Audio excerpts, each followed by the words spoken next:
tema de hoy vamos a entrar ya de una vez concretando el tema, hermanos.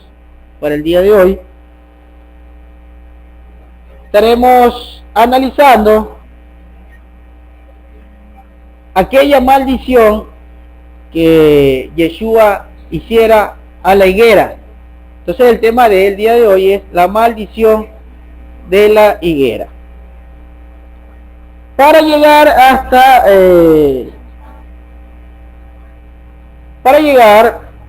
a hacer ese análisis, un completo estudio de lo que nos trae aquella maldición hecha por nuestro amado Yeshua a la higuera, estaremos analizando todo el contexto de las enseñanzas del maestro, de nuestro rabí Yeshua, a sus discípulos, y la exhortación al pueblo judío, al cual pues él les presentó la enseñanza. Bien, entonces, hermanos, abramos en el libro, en el Sefer, como se dice en hebreo, en el libro de Marcos. Vayamos a Marcos, el libro de Marcos, en el capítulo número 13. Marcos, capítulo número 13. En el versículo 14 estaremos leyendo, dice Marcos 13, 14: pero cuando veas la abominación que causa desolación puesta donde no debe estar, entonces los que estén en Judá huyan a los montes. Acá encontramos a Yeshua, al rabí, al maestro, dando señales para el día del fin de la era, previo a su venida, su segunda venida. Recordemos que los discípulos, cuando él profetizó la caída de Jerusalén y la caída del templo, donde no va a quedar piedra sobre piedra, cuando dijo eso, ellos le preguntaron cuáles son las señales de que ocurre esas cosas, ¿verdad? Entonces, por eso muchos dicen que este diálogo de Yeshua, cuando habla de la destrucción, cuando habla de la aflicción o de la famosa angustia de Jacob, se refiere supuestamente a los días cuando Tito derrumbó el templo de Jerusalén, ¿verdad? Cuando Tito entró en batalla con la tribu de Judá, con el pueblo judío, y tomó Jerusalén, ¿verdad? Y no quedó habitantes en ella. Entonces, está hablando de la caída del templo. Luego los discípulos le preguntan qué señales habrá de todo esto. Acá lo que dice en el versículo 14 del capítulo 13 es: cuando veas la abominación que causa devastación o desolación puesta donde no debe estar, entonces los que estén en Judá huyan a los montes. Y eso aconteció. Eso es algo que sí aconteció, hermanos. Los judíos huyeron en tiempos de Tito. Bien, versículo 15: el que esté en la azotea no baje para entrar a tomar algo de su casa. Verso 16: y el que iba o el que esté yendo hacia el campo no regrese para tomar su capa. Verso 17: mas hay de las que estén embarazadas y de las que estén amamantando en aquellos días. Por tanto, oren para que estos días no sean invierno, porque aquellos días serán de tribulación tan intensa. Aquí es donde le vamos a poner atención a este versículo. Porque aquellos días serán de tribulación tan intensa que no se podrá comparar a ninguna previa, o sea, ninguna que haya ocurrido antes, desde el comienzo de la creación de Dios, dice por ejemplo la Reina Valera, ¿verdad? Acá dice Elohim, desde el tiempo de la creación. Eso es importantísimo que nosotros pues lo analicemos.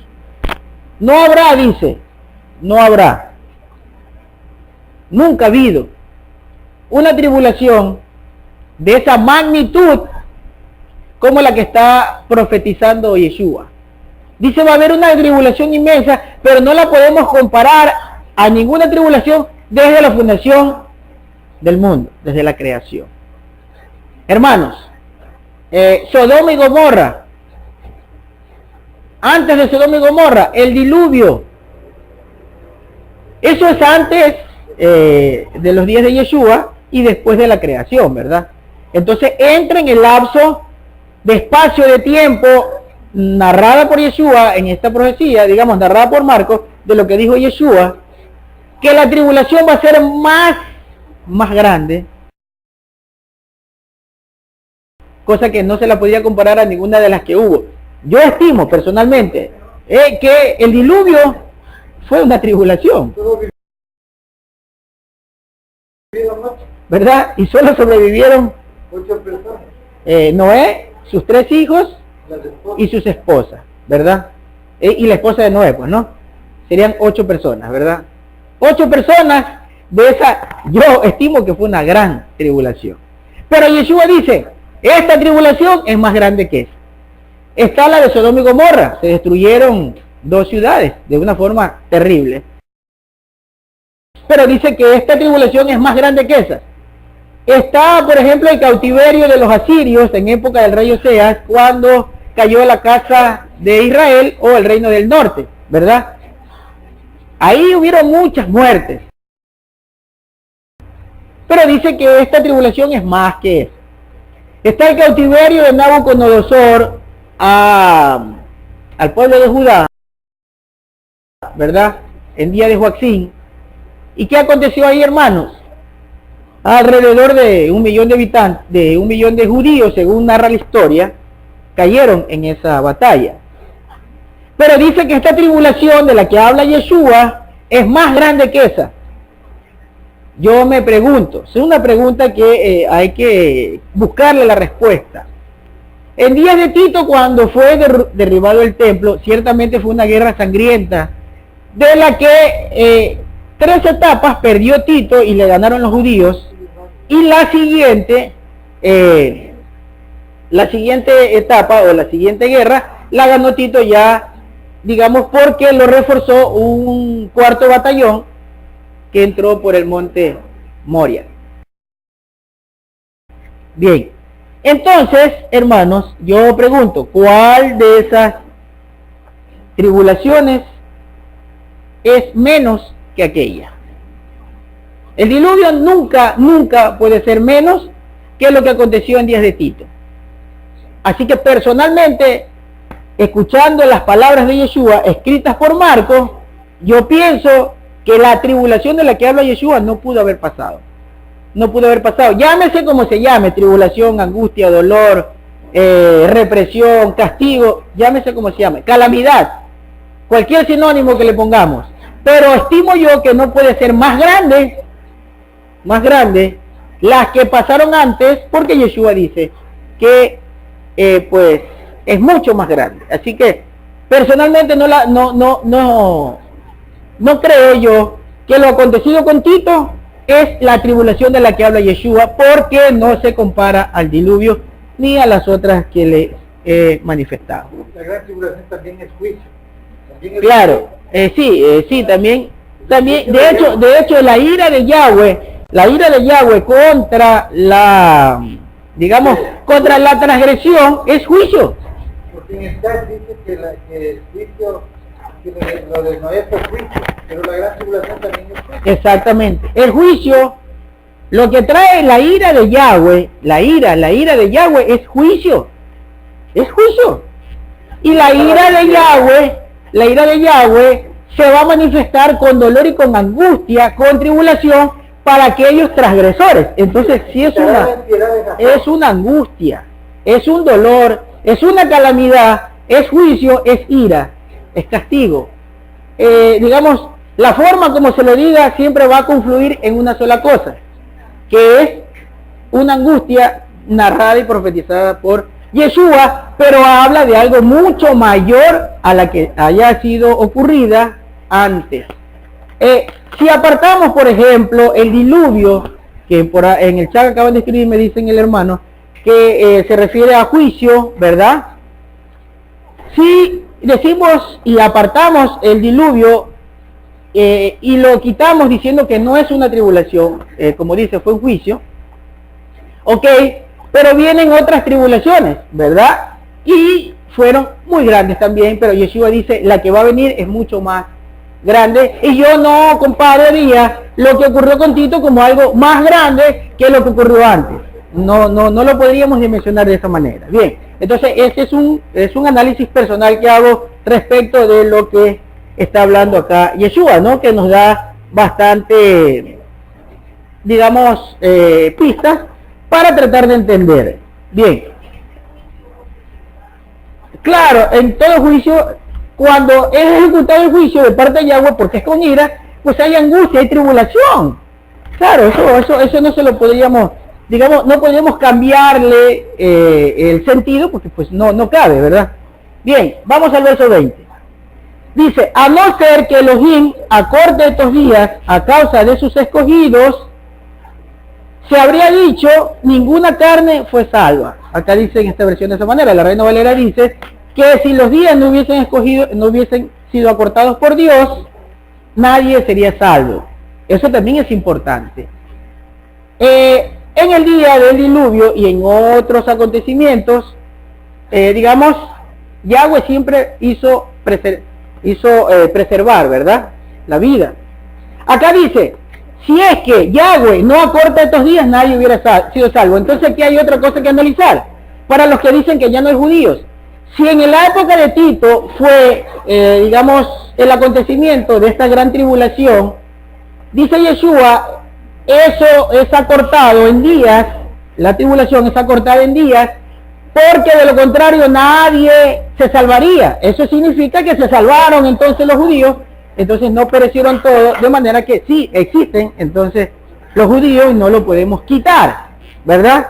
Porque dice que los días son acortados de esta tribulación a causa de que hay un pueblo escogido. Es decir, el pueblo judío está ahí y por esa causa entonces fue reducido los días de la tribulación, si es que la tribulación fue en días de Tito. Ok. Bien. Vamos a continuar. Ajá, bueno, ya contestamos a Pedro que nos está escribiendo. Ok. Entonces vamos al análisis de las palabras que se han utilizado, ¿verdad? Porque dice, en el versículo 20, a no ser que Elohim acortó esos días por causa de sus escogidos, nadie sería salvo. Verso 21.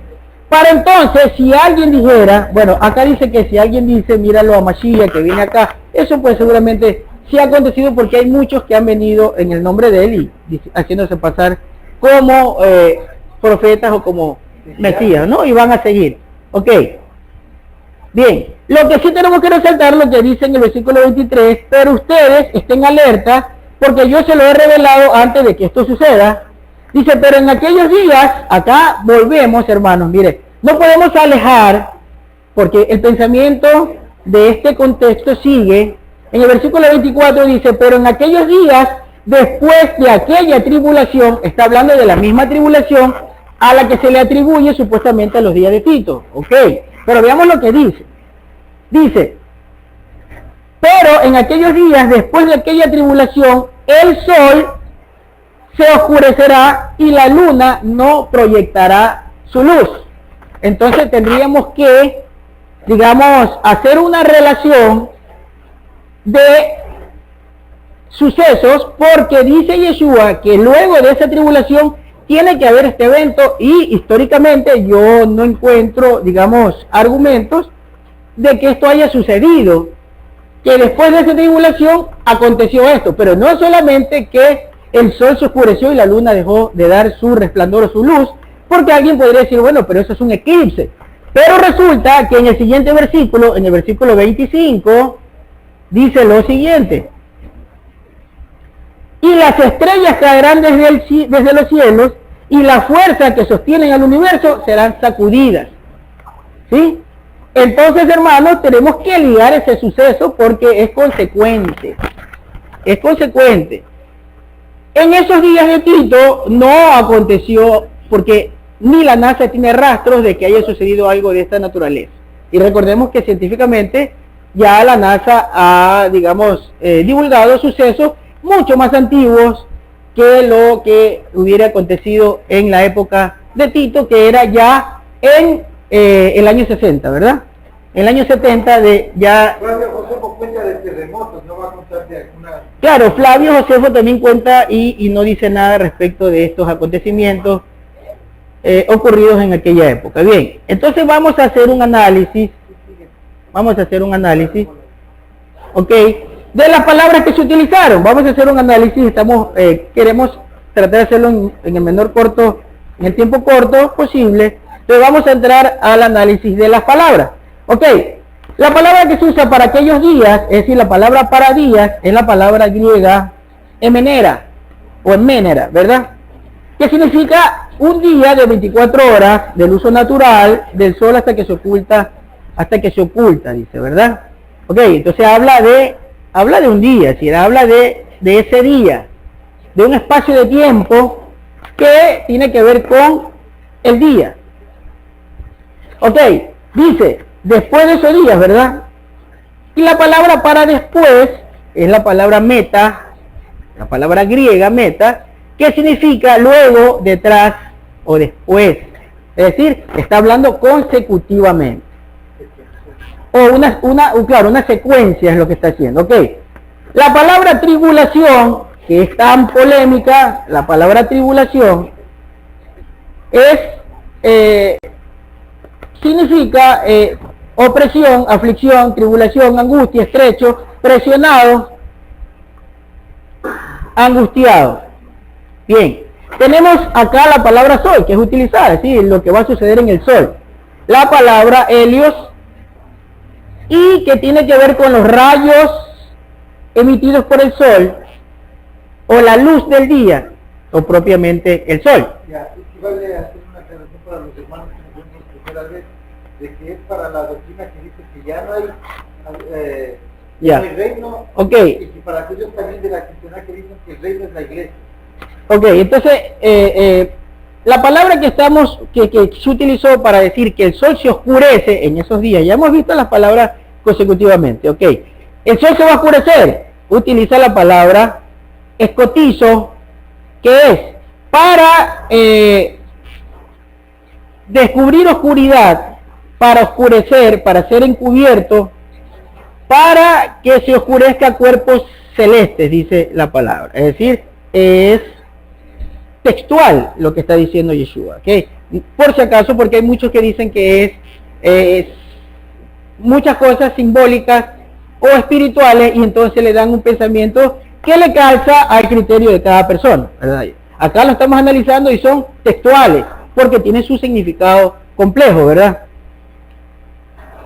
Algo más que tenemos que aclarar, hermanos, respecto de lo que hemos traído, el análisis del día de hoy, es porque desde la cristiandad, por ejemplo, se dice que el reino de los cielos es la iglesia. Se dice que van a ser raptados hacia el cielo y que luego va a venir la tribulación y la angustia para los judíos que desecharon a Yeshua. Hay movimientos también que dicen que no hay nada de angustia, no hay reino en la tierra, no hay judíos, no hay pueblo, y que este grupo, que sería un grupo escogido, va a ser llevado al cielo. Bueno, una doctrina muy parecida a la doctrina cristiana, pero a los que se le ha agregado ciertos aditamentos, como acomodando en una forma, digamos que sincrética, así, algo así como que un episodio espiritual agregado a un pensamiento, y sacan una doctrina. Ok, entonces dice, la luna, acá usa la palabra selene, ¿verdad? Que es para llamarle a la luna, y el resplandor de la luna, ¿verdad? que tiene que ver con la emitir claridad o rayos, que es la misma palabra que se puede utilizar para decir rayos solares. Bien. Como habíamos dicho que en el versículo 25 está hablando que las estrellas del cielo van a caer luego de esa tribulación, van a estar cayendo las estrellas y las fuerzas del universo se van a conmover, van a ser sacudidas, dice. La palabra para estrella es una palabra muy conocida, la palabra ester o aster, depende cómo lo quiera pronunciar, desde qué acento, que es una estrella. Cuando dice que va a caer es totalmente literal, porque habla, la palabra caer es la palabra epicto, que significa caerse hacia el suelo o dejarse caer, o venir hacia abajo, ¿verdad? La palabra cielos, por si acaso, también, porque de pronto digan, no, es que no es espiritual, eso no tiene nada que ver ni con el suelo, ni con que se caiga una estrella, porque pues todo se lo acomoda dependiendo de cómo se lo quiera decir, ¿verdad? Entonces, si vamos a la fuente, vamos a encontrar literalmente lo que significa. Dice la palabra cielos. La expansión o bóveda del cielo, que es la palabra Urano, que utiliza para cielo, la palabra griega, dice que es la expansión del cielo con todas las cosas visibles en ella, el universo, el mundo, los cielos o las áreas del cielo, la región en la que las nubes y las tempestades se reúnen. Esa es la palabra, es decir, está hablando de los cielos, ¿verdad? Bien. Entonces, ya con todos estos argumentos, palabras textuales, de qué fue lo que dijo Yeshua, vayamos al verso 26. Al versículo 26 de Marcos 13 dice: y entonces verán al Ben Adam, o al Hijo del Hombre, como dice la Reina Valera, al Hijo del Hombre, viniendo en las nubes con gran poder y con gran gloria. Con gran hueura y cabot, dice un texto hebreo. Ok, entonces dice, y verán al Hijo del Hombre venir con gran poder y gloria. ¿Pero dónde? En las nubes. Sí, lo vamos a ver, y cuando dice que lo vamos a ver, utiliza la palabra octonomai, que es verlo, o avistar, o tener de cerca, o aparecer. ¿Sí? El momento de su aparición es la palabra octomonai, una palabra griega. Eso significa que él va a venir, a aparecer, va a ser visto. Ok, entonces dice, van a ver viniendo. La palabra para viniendo, para venir, es la palabra echomai, que significa llegar, ir de un lugar a otro. Se utiliza cuando para decir que unas personas llegan o que regresan a un lugar de donde partieron.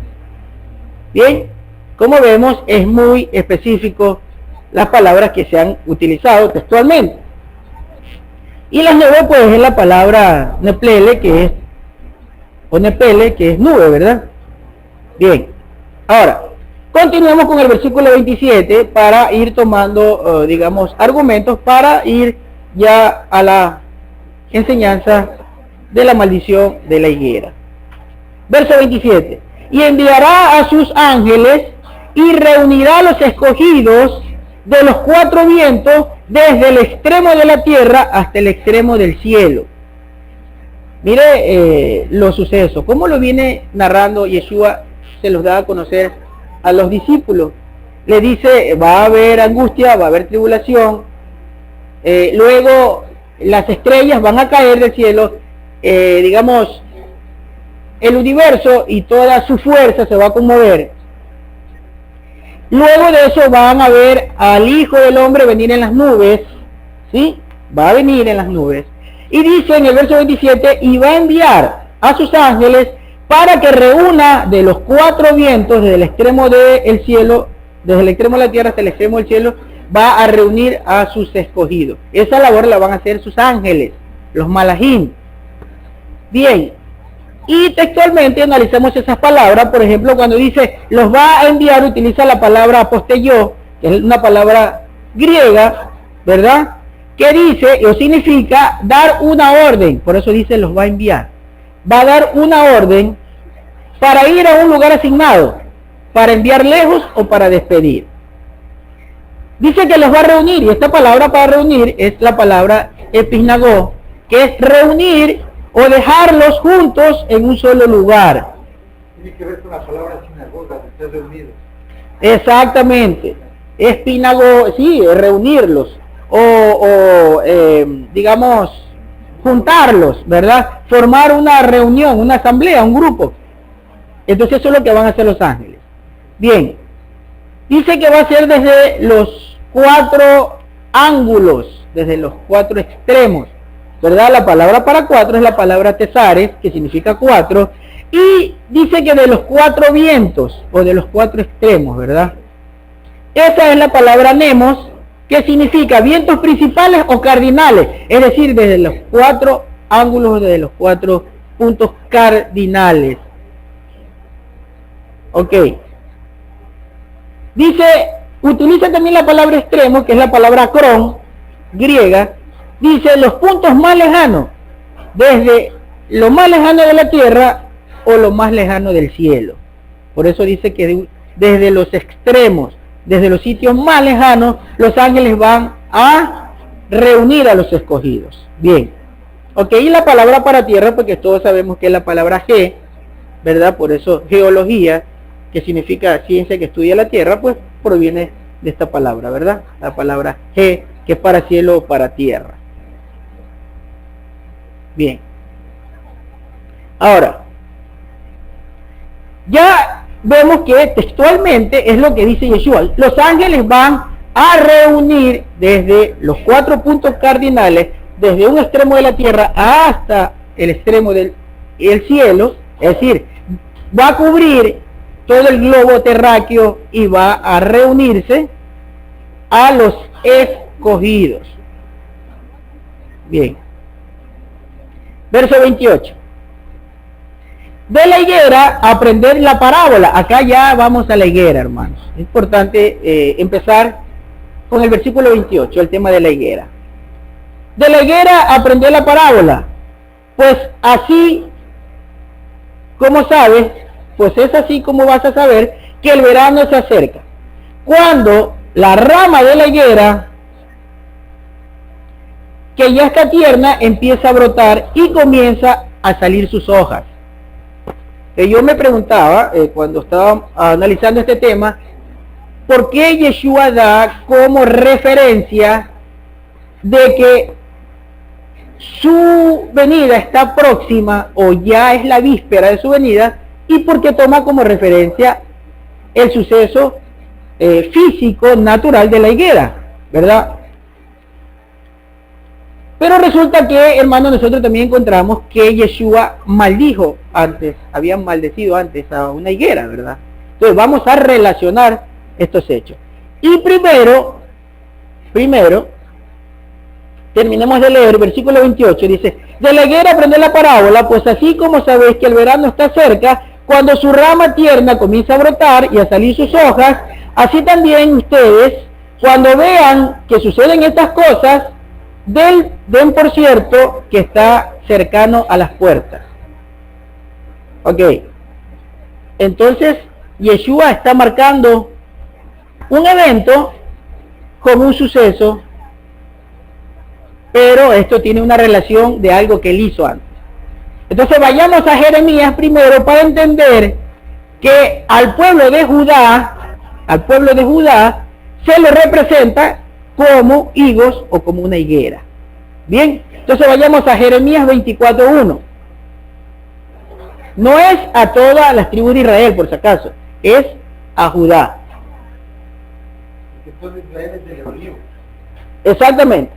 Israel se convirtió en el olivo, ¿verdad? Por eso dice que era un olivo silvestre. Ok, Jeremías 24:1. Jeremías 24:1.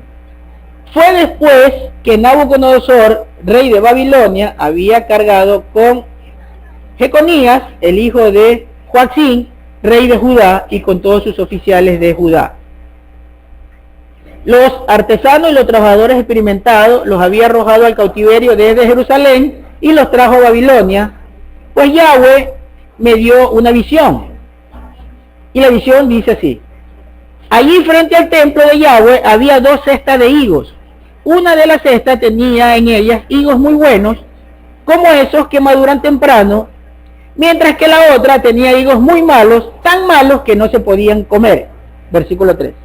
Entonces Yahweh me preguntó, irme ya, le dijo porque le habló en hebreo. Jeremías, traduce, ¿verdad? Jeremías, ¿qué es lo que ves? Y yo respondí, dice Jeremías, higos. Los buenos son buenos, pero los malos son tan malos que nadie los puede comer. Verso 4. La palabra de Yahweh vino a mí. Verso 5. Aquí está lo que Yahweh, Dios de Israel, dice. Yo consideraré a los cautivos de Judá, a quienes yo los mandé lejos de este lugar, a la tierra de los caldeos, como buenos. ¿Sí ve?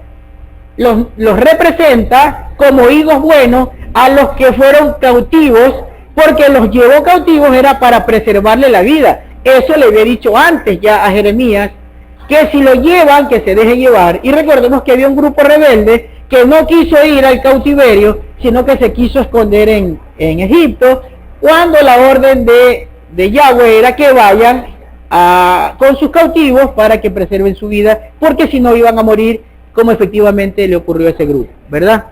He aquí, dice el versículo 5, aquí está lo que Yahweh, Dios de Israel, dice. Yo consideraré a los cautivos de Judá, a quienes yo lo mandé lejos de este lugar, a la tierra de los caldeos, como buenos, tal como hago con estos higos que yo pondré mis ojos sobre ellos para bien. Yo los traeré de regreso a la tierra, los edificaré y no los destruiré, los plantaré y no los desagregaré. Versículo 7. Yo les daré un corazón para conocerme, para que sepan que yo soy Yahweh. Ellos serán mi pueblo y yo seré su Dios, porque ellos regresarán a mí de todo su corazón. Versículo número 8. Pero referente a los higos malos, aquí está hablando de los otros judíos, los que sí fueron destruidos. Versículo 8. Pero referente a los higos malos, que son tan malos que no se pueden comer, Yahweh dice, yo haré que Sedequía, el rey de Judá, y sus oficiales, que se parezcan a ellos, asimismo el resto de Jerusalén que pertenece a esta tierra, y aquellos que viven en la tierra de Egipto, donde quiera que yo los conduzca, los haré objeto de horror, repulsivos a todos los reinos de la tierra, serán una deshonra, serán oprobio, objeto de burla y una maldición.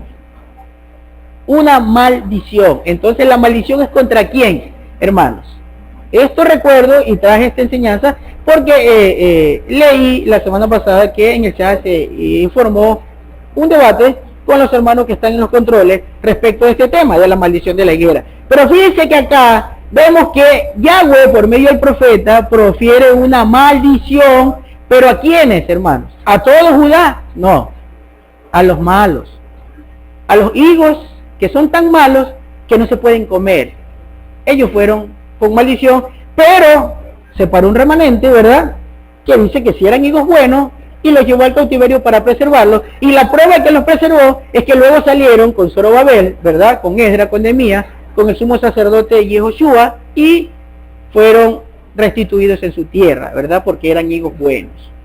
Ok, pero hubo maldición para Judá, que es representada como el higo. Ok. Bien.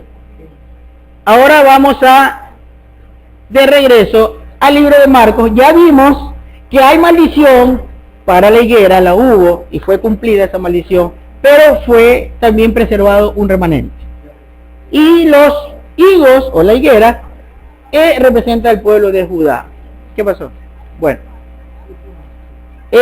Regresemos a Marcos, dice en el versículo 11, en el capítulo 11 de Marcos, vayamos al capítulo 11 de Marcos para que conozcamos la maldición de la higuera y sus acontecimientos. Ok, Marcos 11, 12. Si dice algo, dime para tratar de... Dice que ya en el tiempo de Yeshua ya no había gente buena en Judá. Pero vemos que José de Arimatea, Nicodemo... A ver, ¿cómo podemos decir que en el tiempo de Yeshua no había gente buena en Judá? ¿Cómo podemos decir eso? Clase dirigente. No, ¿por qué? Porque fíjese que si hablamos de los dirigentes, por ejemplo, jamás.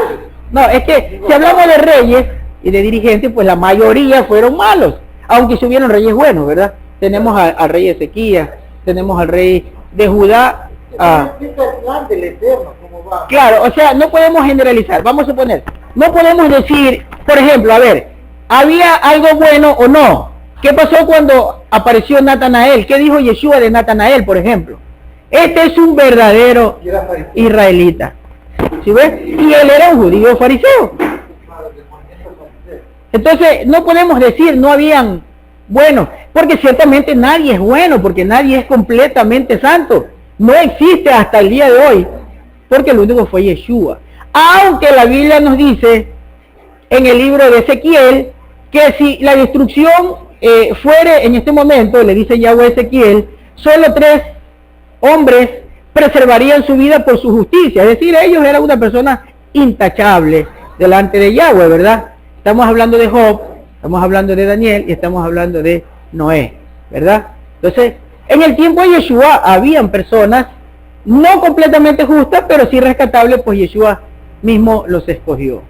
Así que no podríamos generalizar, porque a nosotros no nos toca decir quién sí era bueno y quién sí era malo, ni en ninguna época de la historia. Ok. Bien. Entonces ahora sí vayamos a Marcos 11:12. Marcos 11:12. En Marcos 11:12 ya vemos la maldición de la higuera, pero ahora sí la vamos a analizar. Dice, y al día siguiente, cuando salieron ellos de Betania, tuvo hambre. ¿Quién tuvo hambre? Yeshua. Y viendo de lejos una higuera que tenía hojas, fue allá por si acaso hallaría en ella algún fruto. Analicemos, hermano, no leamos así a la ligera, sino que analicemos lo que estamos leyendo. Dice que vea una higuera que tenía hojas. Solo vio hojas en la higuera. Bien, solo vio hojas. Pero dice que se acercó a la higuera por si acaso esa higuera tenga frutos. ¿Qué fue lo que ocurrió en la venida de Yeshua a su pueblo? Como dice Juan, vino a los suyos, pero los suyos no le reconocieron. Entonces dice, ve a la higuera solo con hojas. Aquí no dice que la ve con fruto, dice la ve con hojas y se le acerca por si acaso hay algún fruto para comer. Verso 13. Y viendo de lejos una higuera que tenía hojas, fue hacia allá por si acaso hallaría en ella algún fruto. Mas, llegando, no encontró en ella fruto, sino hojas. Pues no era el tiempo de higos. Aquí está la respuesta, hermanos, y aquí está el entendimiento de esta maldición. No era el tiempo de los higos. ¿Cómo encontrar fruto si no era el tiempo de los higos? Por eso llegó Yeshua en un tiempo que no era el tiempo para los judíos, y es lo que dice el Solía Shaul o el apóstol Pablo. No era el tiempo, no es el tiempo, es un endurecimiento en parte que ya estaba profetizado, que lo hemos analizado en otro tema, ya estaba profetizado, ¿verdad? Por otro profeta, valga la redundancia, ya estaba profetizado que ellos no debían de entender porque el plan, ¿sí?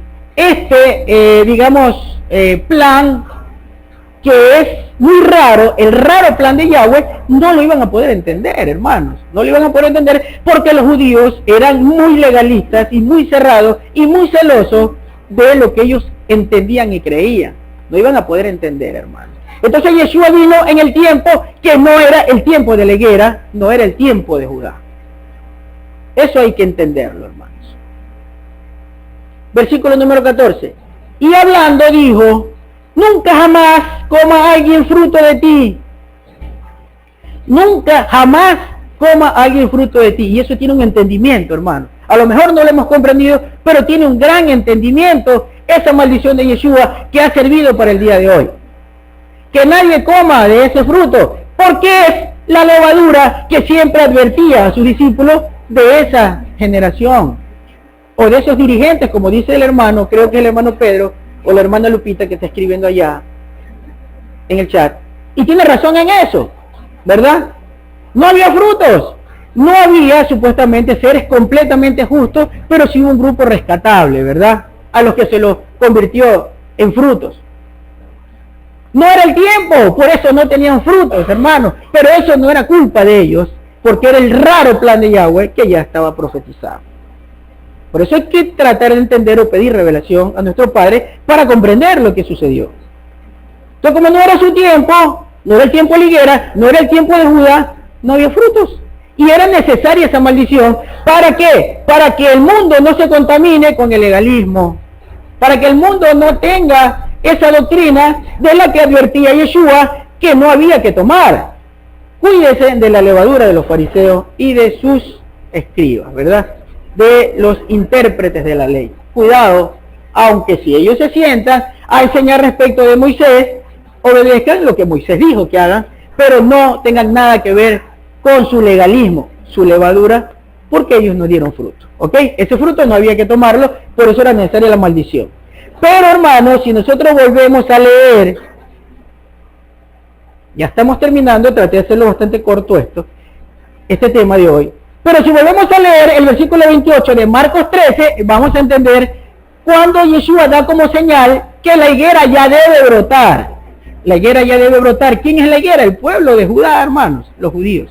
Ya deben brotar, ya deben estar listos, ya, para que ahora sí vayan luego a dar frutos. ¿Cuándo va a suceder eso, hermanos?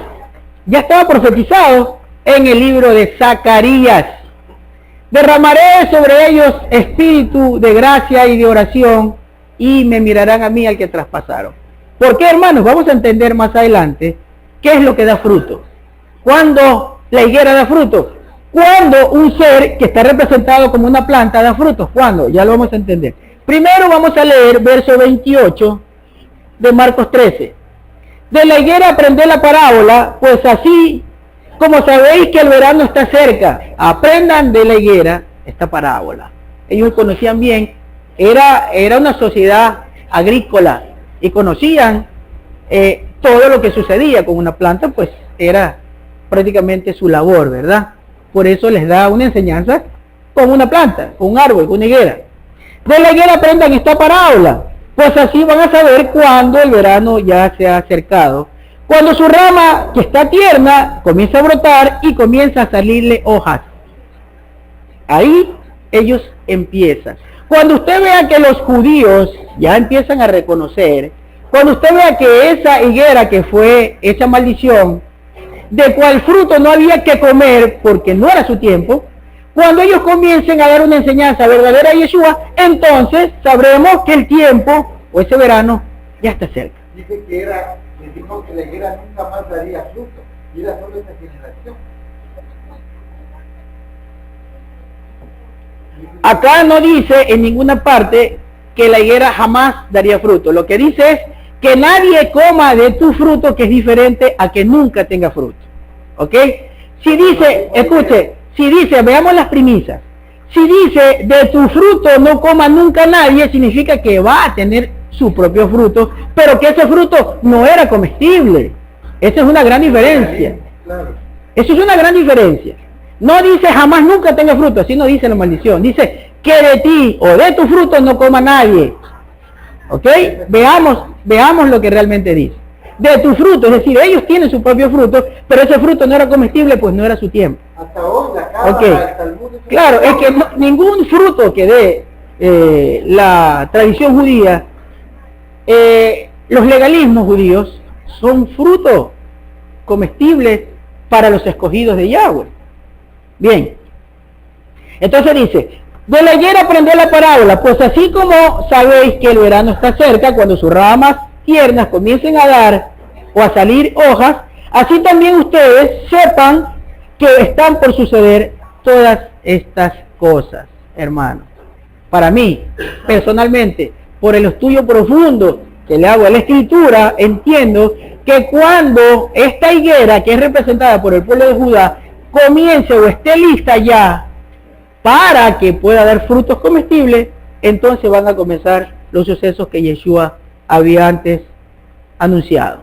Ahora bien, ¿De qué fruto estamos hablando, hermanos? ¿De qué? ¿Cuál es el fruto que tenemos que ver en el pueblo judío? Porque aparentemente ellos son santos, llenos de Torá, pero nosotros sabemos que esa santidad no es tal, pues viven en constante error, ¿verdad? Y sobre todo es un pueblo que muchos en su gran mayoría son transgresores de la Torá, ¿verdad? Ok, vamos a Juan, al libro de Juan, al versículo 15, capítulo 15 de Juan.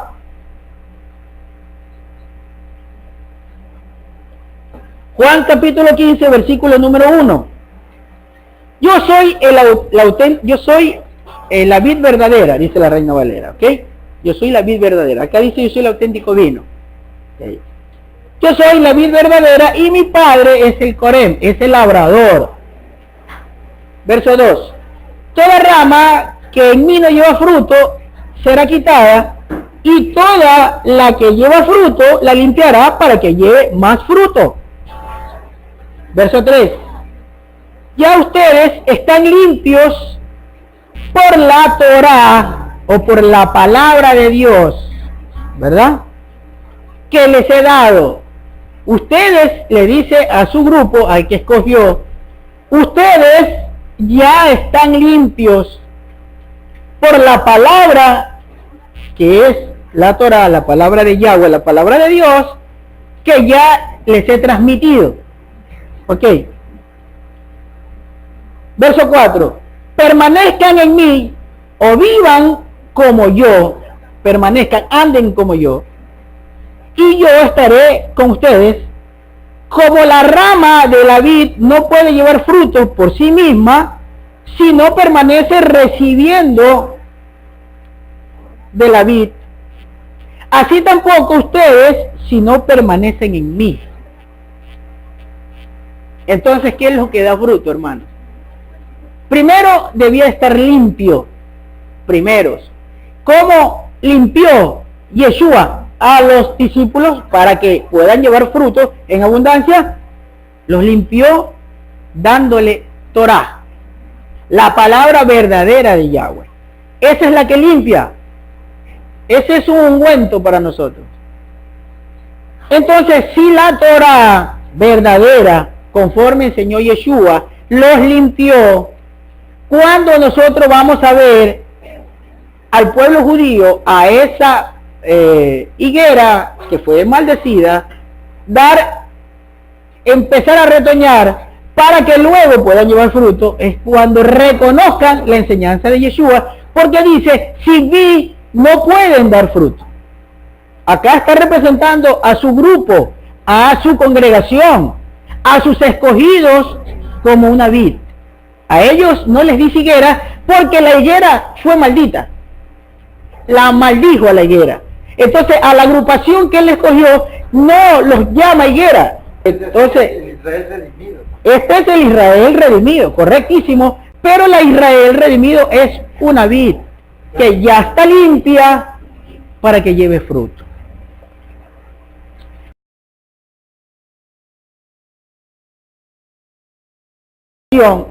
De Yeshua que él recogió para Yahweh provenían de la higuera, salieron de la higuera, dejaron de ser higuera porque ese fruto no era comestible, pues no era su tiempo para que su fruto sea comestible. Entonces tuvieron que convertirse en una vid limpia, adherida, ejá, con Yeshua. ¿Se acuerdan aquella palabra? Pero recordemos que un grupo numeroso de esta vid que forma la congregación con Yeshua, ¿verdad? Unido, ligado a Yeshua. Bien. Entonces, unido a Yeshua, el que permanece con él, ahí sí da fruto. El que permanece con su enseñanza. Entonces, ¿qué son los frutos, hermanos? La verdadera palabra de Yeshua. Sin legalismo, sin inventos, sin fantasía, sin emociones. La verdadera palabra de Yeshua sin cambiarle nada. Vamos al verso 30 de este mismo libro de Marcos 3. Verso 30. De cierto os digo, esta generación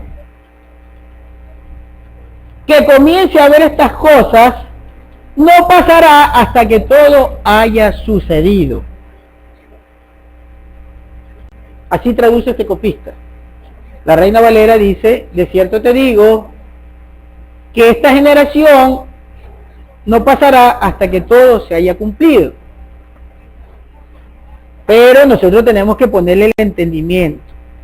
Si está hablando para esa generación, entonces significa que esa generación debía de haber vivido muchísimo tiempo hasta que todos los eventos se hayan cumplido, porque hay eventos que no se han cumplido, como la venida de Yeshua. Así que yo estoy con este copista que interpreta que está hablando de la generación en la cual se den los eventos o los acontecimientos, que esa generación, cuando empiecen los acontecimientos, no va a pasar hasta que todos estos eventos se cumplan.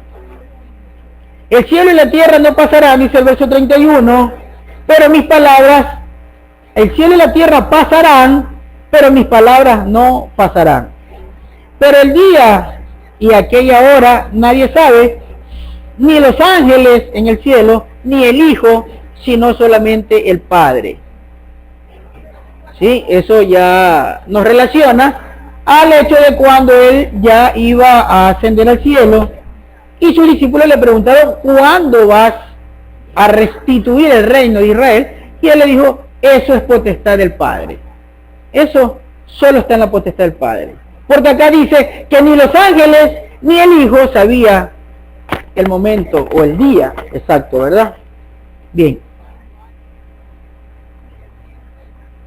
Ahora, yo acá en el escrito que ya pues en la noche o mañana lo publico, les traigo lo que dice Lucas respecto a lo mismo y lo que dice Marcos, lo que dice Mateo, para que se pueda hacer una confrontación de lo que dicen los tres escritores sobre las palabras de Yeshua, ¿verdad? Pero ya hemos analizado a profundidad Marcos, no vamos a analizar Lucas y Mateo porque se nos va a ir demasiado tiempo.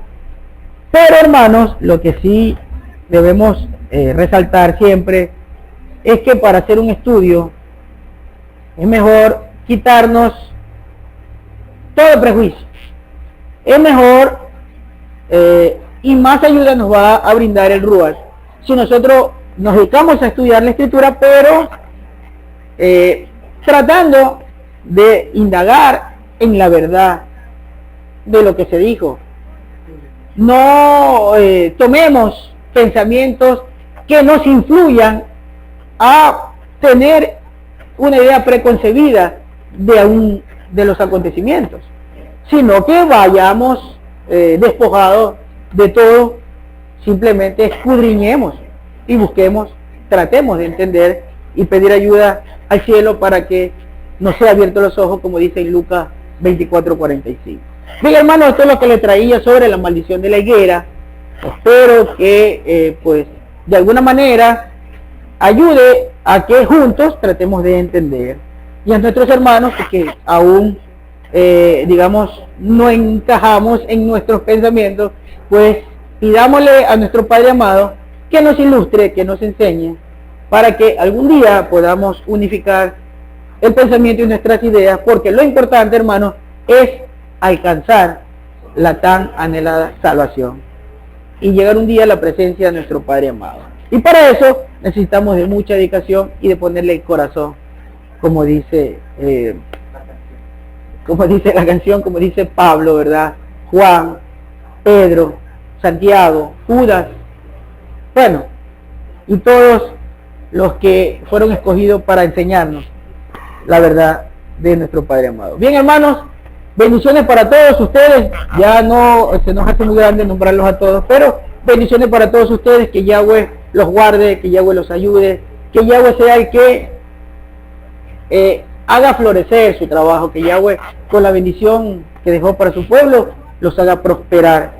Que se cumplan ustedes lo que dice Deuteronomio 28, hermanos, que obedeciendo Torah, obedeciendo a nuestro Padre, hay abundancia para todos ustedes. Que Yahweh sea su sanador y que Yahweh nos conforte y nos ayude en estos momentos difíciles y en los momentos que vendrán.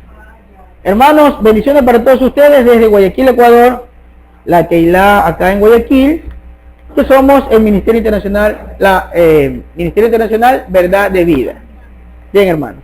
Saludos para todos ustedes. Yahweh los bendiga, que tengan un buen inicio de semana. Y continúen con nosotros, pues tenemos musicales y documentales a continuación.